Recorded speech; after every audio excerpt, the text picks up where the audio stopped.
زمانے سے جدا رکھتے ہیں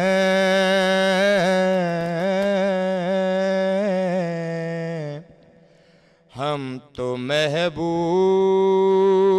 بھی محبوب خدا رکھتے ہیں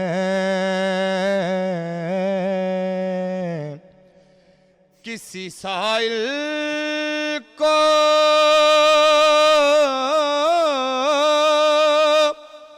صدا دینے کی زحمت کیوں ہو کسی سائل کو صدا دینے کی زحمت کیوں ہو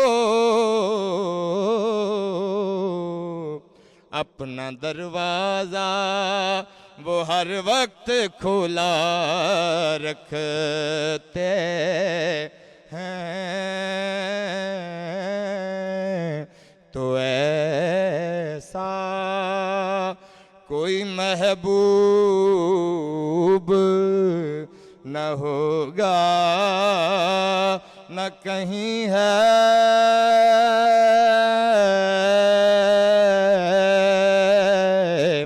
بیٹھا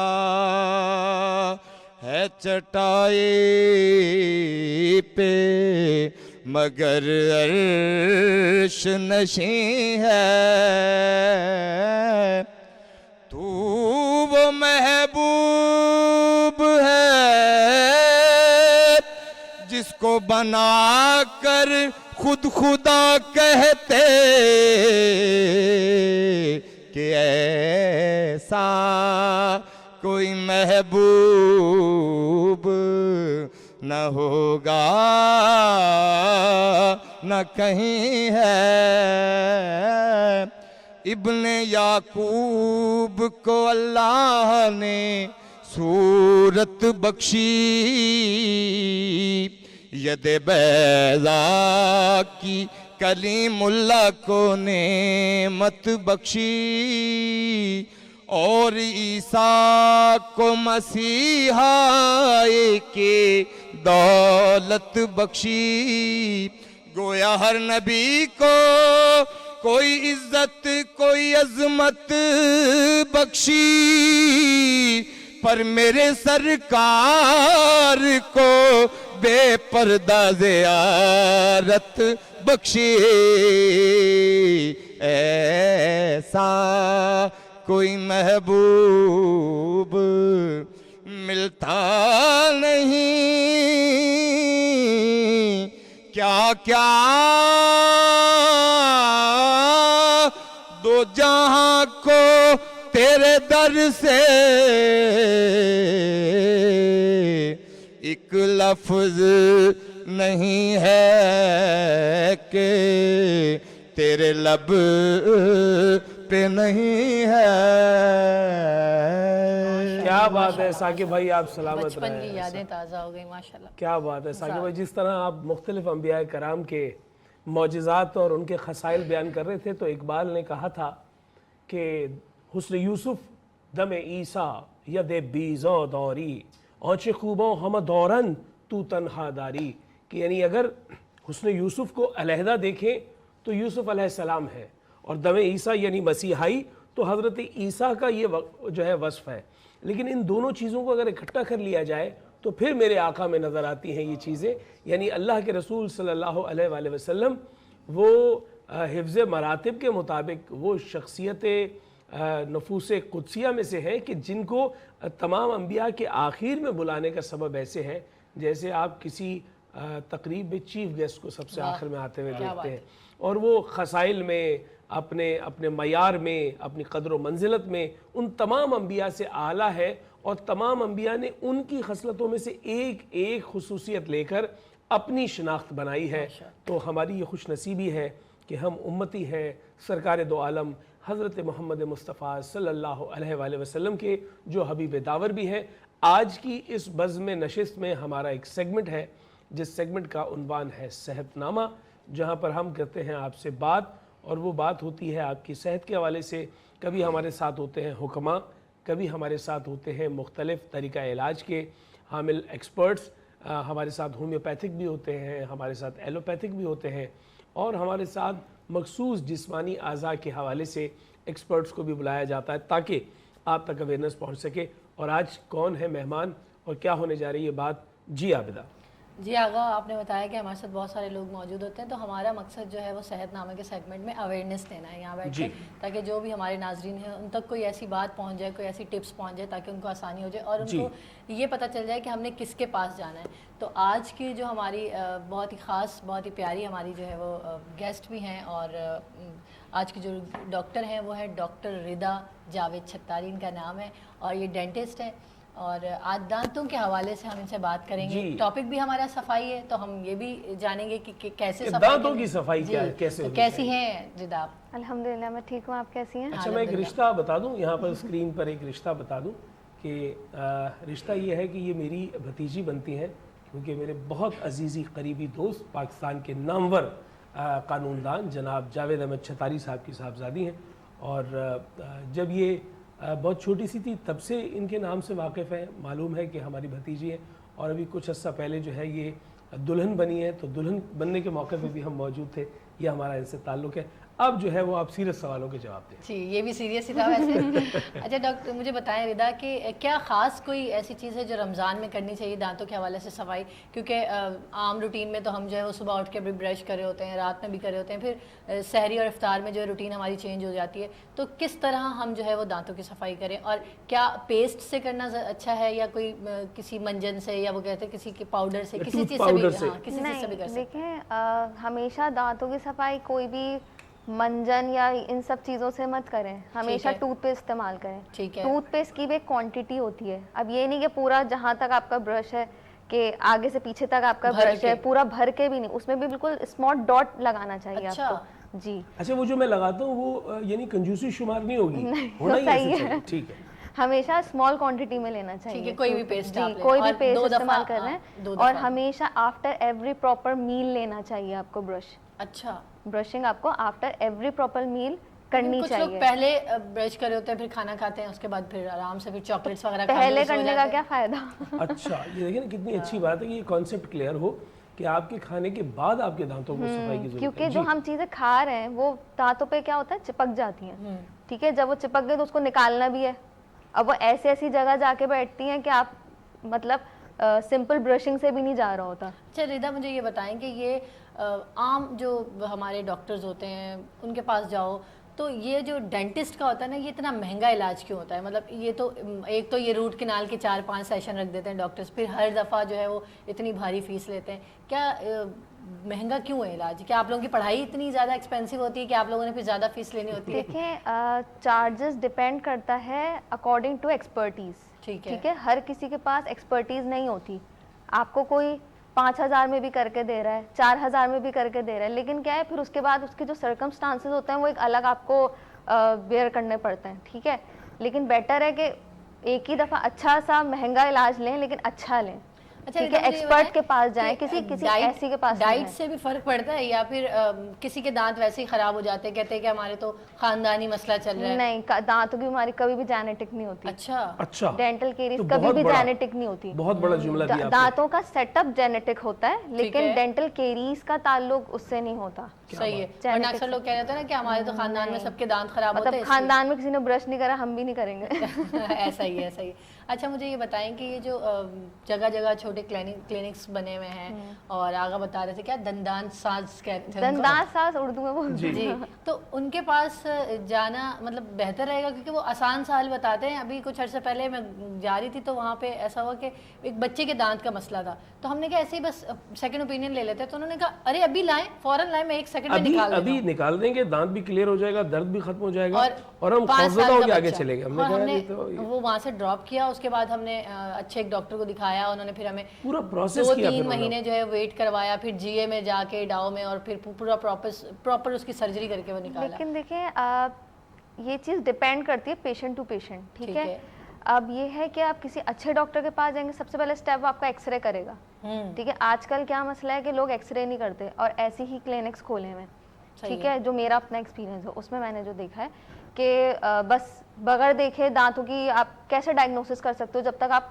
جڑ کو نہیں دیکھو گے, اندر بون کے اندر کیا پیتھولوجی چل رہی ہے یہ نہیں دیکھو گے. ایکس رے میں مجھے یاد پڑتا ہے آج سے 7-8 سال پہلے یا 10 سال پہلے دانت بھی نکلتے تھے. ایکس رے ہوتے ہیں لیکن پہلے فلم والے ہوتے تھے, اب ڈیجیٹل کی طرف آ گیا ہے, ٹھیک ہے. اب ڈیجیٹل کی, ہاں پہلے بھی ہوتے تھے لیکن لوگ اپنے پاس دیکھیں جو اچھے ڈاکٹرز ہیں نا وہ شروع سے ہی رکھتے ہیں ایکس رے, لیکن وہ کیا ہوتے ہیں ڈیولپرز والے ایکس ریز ہوتے تھے, ٹھیک ہے. لیکن اب کیا ہے, اب ڈیجیٹل کی طرف چلا گیا. اچھا کوئی خاص آپ ڈائٹ بتائیں گے ہمیں کہ یہ ڈائٹ جو ہے نا کھانے سے آپ کے دانت محفوظ رہیں گے, اور بچوں کو ہم خاص طور پہ کیا ایسا کھلائیں کہ ان کے دانت ٹھیک رہیں؟ آپ دیکھیں بچوں کو نہیں روک سکتی کچھ کھانے سے, ٹھیک ہے. بچہ چاکلیٹ بھی کھائے گا, بچہ کینڈیز بھی کھائے گا, ہر چیز کھائے گا, لیکن آپ کو کیئر کرنی ہے کہ بچے کو جب بھی وہ مطلب اگر مانگ رہا ہے کھانا, ٹھیک ہے, تو آپ اس کو سویٹس ایک ٹائم بنا لیں, اس ٹائم پہ اس کو دینی ہے, ٹائم بنا لیا آپ نے, ٹھیک ہے.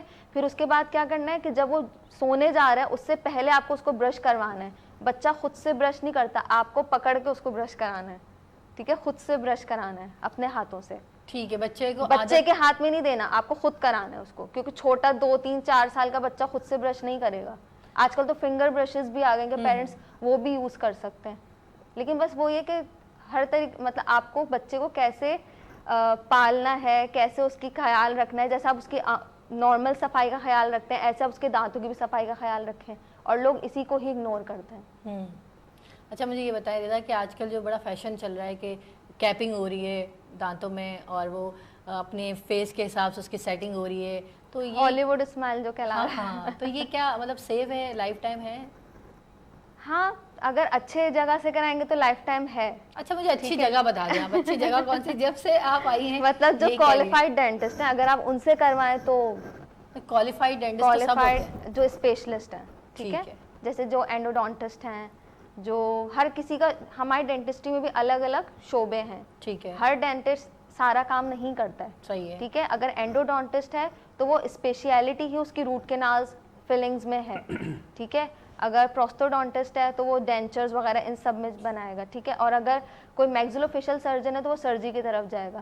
اب جیسے میں جنرل ڈینٹسٹ ہوں, ٹھیک ہے, لیکن جنرل ڈینٹسٹری میں یہ سب آتا ہے, مطلب کہ روٹ کینالز, میری روٹ کینالز اچھی ہیں, میں روٹ کینالز میں زیادہ اسی پہ ہی فوکس رکھتی ہوں, سارے کام نہیں کرتی, ہاں, تو میں وہی کام زیادہ اچھا کرتی ہوں. ٹھیک ہے, یعنی آپ نے وہ شعبہ جات بتا دی کہ جس طرح ہم کسی ڈاکٹر کے پاس جاتے ہوئے ہم کہتے ہیں ENT اسپیشلسٹ کے پاس جا رہے ہیں, ہم جو ہے وہ ہارٹ اسپیشلسٹ کے پاس جا رہے ہیں, آپ نے اس طرح بیان کیا. اچھا میں یہ جاننا چاہوں گا, برش کرتے ہوئے ہم جو برش کرتے ہیں وہ ایک طریقہ ہمیں بتایا جاتا ہے کہ اوپر سے نیچے کی طرف, یہ کیا بات ہے, اور یہ دائیں سے بائیں گول گول گھمانے کا بھی ایسا بھی کچھ ہے؟ دیکھیں جو برشنگ ہے, برشنگ ہمیشہ 45 ڈگری کے اینگل پہ برش رکھ کے کرا جاتا ہے, ٹھیک ہے, گم لیول پہ, کہ آپ کے گمز بھی صاف ہوں, ٹھیک ہے. ٹوتھ پہ ہم 45 ڈگری کے اینگل پہ رکھ کے from inward to outward کرتے ہیں, ٹھیک ہے, انورڈ ٹو آؤٹ ورڈ, نیچے کی بات بتا رہی ہوں میں, from inward to outward, اور اوپر from upward to downward. ٹھیک ہے, ٹھیک ہے. تو یہ بھی بھائی معلوم ہو گیا, یہ اب کتنی بڑی سائنس ہے کہ آپ نے ایسے نہیں کرنا, یہ برش لیا اور دھم دھم جلدی میں ہوتے ہیں سب ایسے کر جاتے ہیں. اچھا میں نے ایک چیز نوٹ کم سے کم ٹائم بھی پوچھ لیں کہ کتنی دیر برش کرنا چاہیے. 3 منٹس, ایٹ لیسٹ بہت زیادہ ہو جائے گا, اتنے لمبا تو ایک سانگ. آپ ایک اسٹاپ واچ رکھیں, آپ 3 منٹ بھی برش نہیں کرتے, اور ہم پیشنٹ سے پوچھتے ہیں آپ کتنی دیر برش کرتے ہیں, بولتے ہیں ہم تو 5 منٹ کرتے ہیں. اب اگر رکھو گے آپ تو چند سیکنڈ بھی نہیں کرتے ہوں گے. ہاں وہ آپ نے ایسی اصطلاحی معنوں میں کہہ دیا. برش کے حوالے سے میں پوچھ رہی تھی کہ آج کل نا ہمیں بس یہ ہوتا ہے کہ جلدی سے کر لیں, ہارڈ والا برش لیتے ہیں جس سے اسموکر لکھا ہوا ہوتا ہے. نہیں, وہ کبھی بھی نہیں کرنا چاہیے, بہت ایبریسو کی طرف چلا جاتا ہے. ہمیشہ میڈیم یا سافٹ لینا چاہیے. نارملی میڈیم برش لینا چاہیے, لکھا ہوا ہوتا ہے اس پہ کہ سافٹ لیں یا میڈیم لیں, تو آپ میڈیم کی طرف جائیں. لیکن اگر آپ بہت زیادہ آپ کے گمز سینسیٹیو ہیں تو آپ پھر سافٹ کی طرف چلے جائیں. ایک اور چیز بھی میں نے پوچھنی تھی آپ کی اجازت سے, کہ آپ کو ریپلیس کرنے کے لیے ایک ٹیوب آ جاتی ہے کہ جی یہ جو ہے وہ ڈینٹل سارے مسائل کا حل ہے, آپ یہ استعمال کر لیجئے. تو اب وہ 3-4 پروڈکٹس ہیں ایسے مارکیٹ میں, ان کے بارے میں کیا کہیں گی جن کو کہا جاتا ہے کہ جی آپ یہ استعمال کیجئے, آپ کے مسوڑوں کی جو ہے وہ تمام درد ختم ہو جائے گا, آپ کے دانت سیٹ ہو جائیں گے, سارے مسائل کا حل وہی ٹیوب ہے. جب تک جتنے بھی دیکھیں, جب تک آپ علاج نہیں کروائیں گے نا, میں بولوں گی کوئی بھی دوائی, کوئی بھی ٹوتھ پیسٹ کام نہیں کرے گا. دانتوں کا مرض ایسا مرض ہے کہ جب تک اس پہ کام نہیں ہوگا تب تک کوئی بھی ٹوتھ پیسٹ,